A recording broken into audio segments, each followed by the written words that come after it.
Well, this would be one that I would not have had on my 2025 bingo card. You see, Chris Wilson, the co-founder of Grinding Gear Games that obviously makes Path of Exile 1 and 2, had a bit of an announcement last night. Yesterday, it was the 25th anniversary for Diablo 2. So on the same day, Chris Wilson actually started his own YouTube channel and posted a video called Celebrating 25 Years of Diablo 2 with Diablo 2's creator, David Brevett. Now, this was an hour and 12-minute interview, which was actually really, really good and had a lot of types of questions from director to director level. You know, the types of questions people like me wouldn't even know to ask because I haven't created a game for 10 years like these people have. So I actually highly recommend watching this interview. If you haven't seen yet, I'll put it in the description because it is absolutely fascinating. But within this interview, he was asking a lot of questions about developments related to sequels of games and almost questions that seem like personal advice. The type of questions that you only know to ask when you've been in the industry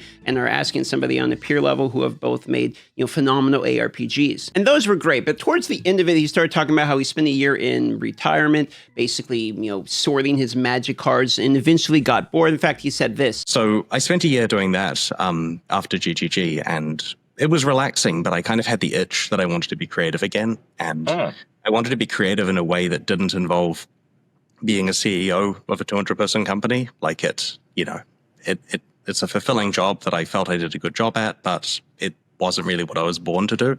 And so I realized that the most fun I had making Path of Exile was just like jamming in my garage with Jonathan and Eric in the early days, like a really small team, just trying to come up with something where, there was just a lot of creativity happening and I was getting to write code and all that kind of stuff. So I recently started a really small studio with some friends. It's called Light Pattern, and we're working on a small project that I don't intend to talk about, potentially for a number of years. I guess my only clue is it's somewhat telling, I guess, that we're talking about that today. But yeah, it's been a lot of fun so far. I'm getting to recreate the feeling I had in my 20s of doing development again, and yeah, I'm having a blast. Now, I think we can all understand the feeling. You start a project out of raw passion. It becomes extremely successful because people like it because it's developed out of raw passion, and the company becomes larger and larger until you realize you're no longer a person who's sitting there actually creating your passion. You're managing other people that are helping create the passion for you. And, maybe it doesn't quite hit quite the same. So I can fully understand liking, being a game creator, but not liking being a boss. Like when I heard this, I thought, you know what? Don't blame him at all. It makes total sense. The story doesn't really end there because he has a website. When we were watching this live, someone dug this up in the chat and found lightpattern.com here. Founded by 2025 Chris Wilson, co-creator of Path of Exile. Light Pattern is a boutique game development studio working on an unannounced project. What could it be? Could it perhaps be a Diablo 2 inspired ARPG, as was hinted on for an hour and 12 minutes straight? Well, if you look at the website and they're hiring for an art director, it would surely seem so. A deep familiarity with Diablo 2 is a requirement, not just playing it, but understanding what makes the world, art, and systems so enduring, as well as an appreciation for classic RPGs from the 1990s and 2000s. Now, he made it very clear in the interview, he's not really going to be talking about it much. He's taking it slow, and it's not going to be readily available for years. But if you're an ARPG enjoyer, it has continually, over the last 2 years in particular, been more and more and more encouraging in the ARPG space. You kind of have a bit of a bummer with Diablo 4 coming out and all, the stuff associated with that. But then you got Path of Exile, last Epoch. They made Path of Exile 2, which in a couple years is going to be a pretty good game. You have now the co-founder and developer of Path of Exile creating a new split-off branch with a new studio and making a new project that will be there in a number of years as well. So it kind of just seems like the ARPG genre is not shrinking by any means. There continue to be new developments within the genre. One thing that's obvious is when he creates a game, he's going to have a hell of an audience because, you can just go look at his comments. It's basically every single person is here, encouraging him, saying they miss him, etc. When you make a phenomenal game over a long period of time, his new project is going to be looked at by a lot of people, and for good reason. Path of Exile started basically as inspired by Diablo 2, and looking at the website and what he says in his own interview here, it basically sounds like his new project is once again another ARPG inspired by classic Diablo 2. He does make the segregation there of he's more a fan. What did he say? He says, Diablo 2, Lord of Destruction is a phenomenal game, or a really good game.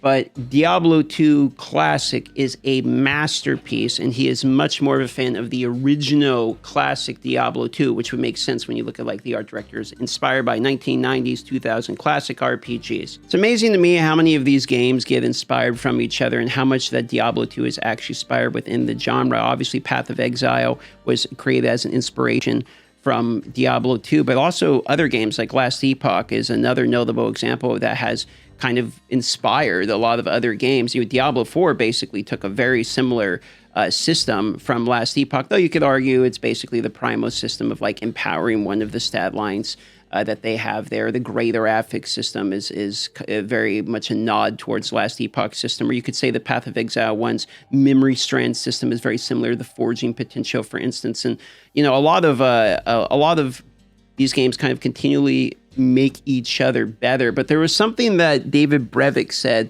in the interview, which I found absolutely fascinating, in which he stated that he wants to see people go outside of and beyond the genre, like to really break the mold, because a lot of these games do take inspiration from each other and sort of become a loot explosion simulator. And I find that really interesting, because when you create a genre like that, surely the genre is parts of what the original games that created the genre are. Like, that's what makes it a staple within the genre. Like, how far outside of the mold do you actually become before you end up creating a new genre in and of itself? But that is kind of why that interview was so fascinating, is because it makes you ask questions like that and, brings thoughts to your head that otherwise maybe you haven't seen before. And speaking of inspiration, he asked David Brevik the same question, like, what inspired him? And secondly, I wanted to ask what your inspirations were. What games did you play as a teenager that made you want to get into game development? Even if they didn't directly influence Diablo, what was it that made you passionate about making games? I think the earliest kind of RPGs that I was playing, Wizardry and Ultima, those were games that really inspired me to want to become a game developer. I really loved them. I can remember a long time ago, we were at a grocery store checking out. There was these kind of point of sale little gossip magazines that were there, and I was leafing through it. Opened it to this page, and on the page was an article about Richard Garriott, how he had made, I don't remember, there's like $100,000 making Ultima or something like that. And I was like, oh my God, you can do this for a living? It was like, it just dawned on me at this point that it was like, wait, I could make this into a career. The games isn't something I just play and do, or I could actually make money doing this or whatever. And so like after that, all I ever wanted to do was, I was really into gaming. I was playing a lot of games. I was learning the code and doing all of these things. And so really from kind of that point on, I took it seriously as my career choice. That's what I wanted to do with my life. So I think that realization that it was a real job for people, even though because it was such a small hobby at the time. There were very few people in the game industry and very few people making games, and very few games existed. So it was just kind of like a really tiny industry at the point. So the idea of actually making money off of these things as a career was like not even, it'd be like, I don't know, today somebody, hey, somehow they figured out a way to make a career out of being a ham radio operator or something,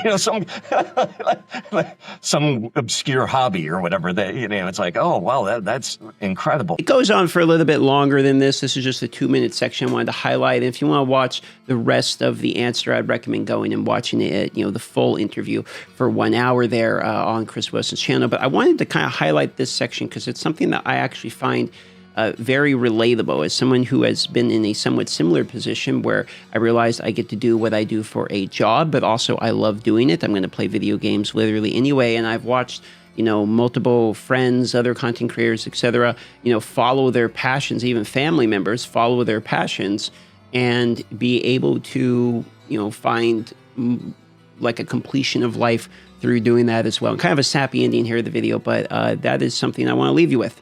because this whole video the theme of it seems to be inspiration. From one thing comes another. So maybe that means something to you, but it did to me anyway. Great interview, highly recommend it, and did not see Chris Wilson making a new video game studio, another game inspired off Diablo 2 on my 2025 bingo card.